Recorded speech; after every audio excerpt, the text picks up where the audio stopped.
Hey there folks, Snarky J Cosplay here, and no, I can't take myself seriously with this thing on my head.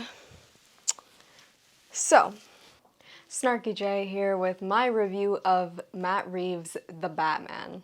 Now, I've been really looking forward to reviewing this movie. There was a lot of hype about it coming up, and a lot of really opinionated people coming out and talking about it after it was released.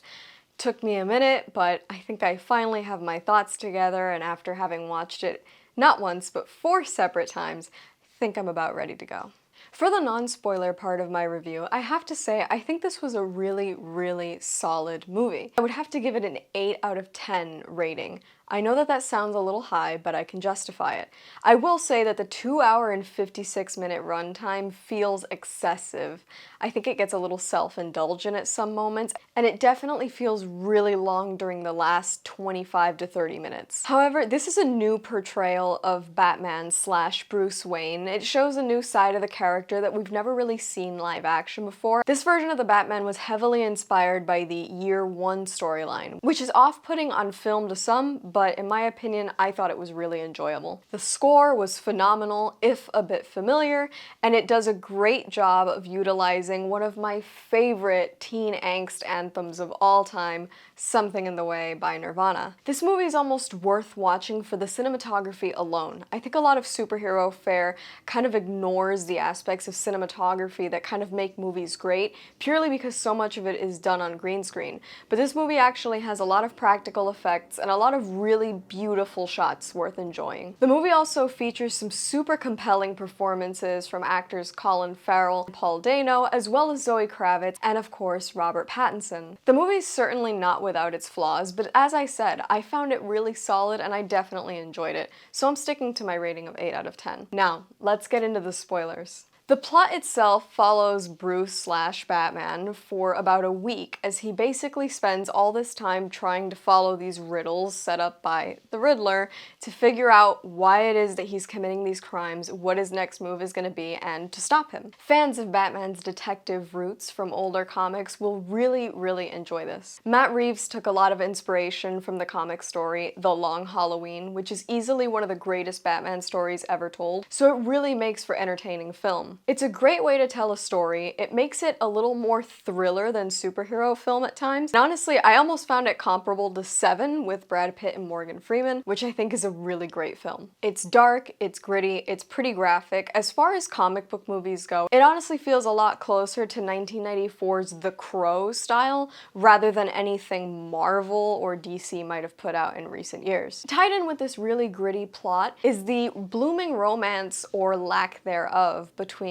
Bruce Wayne / Batman and Selina Kyle / Catwoman. For fans of the comics or casual fans of films, it might be a little disappointing to not see their relationship really come to a head as we've seen it happen with other versions of the characters. But in this case, I think it works beautifully. It's easily some of the most awkward sexual tension I've ever seen out of Bruce Wayne and Selina Kyle, but it's definitely delicious and it's woven in a way that doesn't really feel like it interrupts the plot at all. With the way the Riddler sort of advertises his crimes via live stream, social media, and he builds a following of copycats dressed similarly, I think that it makes it a really current movie. Obviously, Batman's not real, unfortunately, but it definitely feels a lot closer to the reality that we currently live in. While I think the plot is a little bloated and convoluted at times, a lot of things could definitely be less wordy, have been sped up, or cut out altogether in order to make it move a little bit quicker and not end at a 3-hour runtime.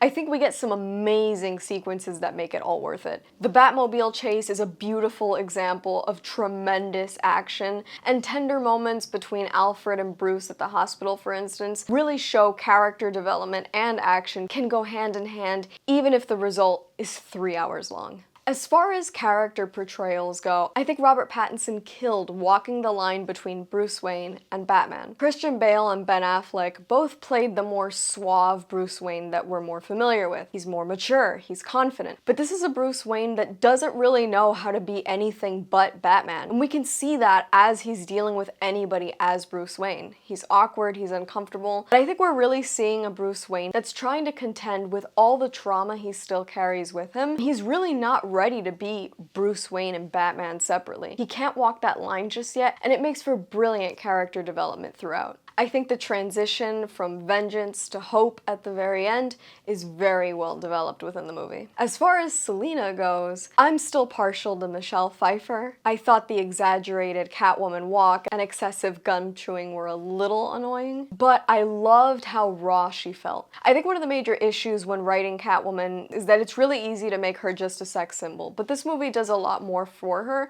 and I think Zoe Kravitz made it a really raw, really convincing performance. I will say this, the cowl needs to be burned. As far as Edward Nashton / the Riddler, I think Paul Dano did a beautiful job with this role. I think he's the most unintentionally funny character in the entire movie. His yelling during his interrogation, that weird expression that he gives as he's being slammed into a counter by a bunch of cops and he's staring at Batman through the window. I mean, same. But besides him being sort of funny when he probably shouldn't have been, I thought he played it really well. He comes across unassuming as Edward Nashton, but completely unhinged as the Riddler, and I really, really like his portrayal of the character. Jeffrey Wright and Colin Farrell as Commissioner Jim Gordon and the Penguin, I feel they were both underutilized, but they really gave amazing performances. John Turturro delivered a solid performance as Falcone. He doesn't do it over the top. He does it in a way that is the kind of guy that can buy cops and play the role of somebody who is definitely doing no good, but is hard to pin. The score, to me, was mind-blowing. I'm a former band kid, which should surprise no one, and I have to say, it sounded a little bit familiar. Batman's theme sounds an awful lot like the Imperial March from Star Wars. There's also some beautiful moments within the score. All's Well That Ends Farewell is one of the ending tracks of the film,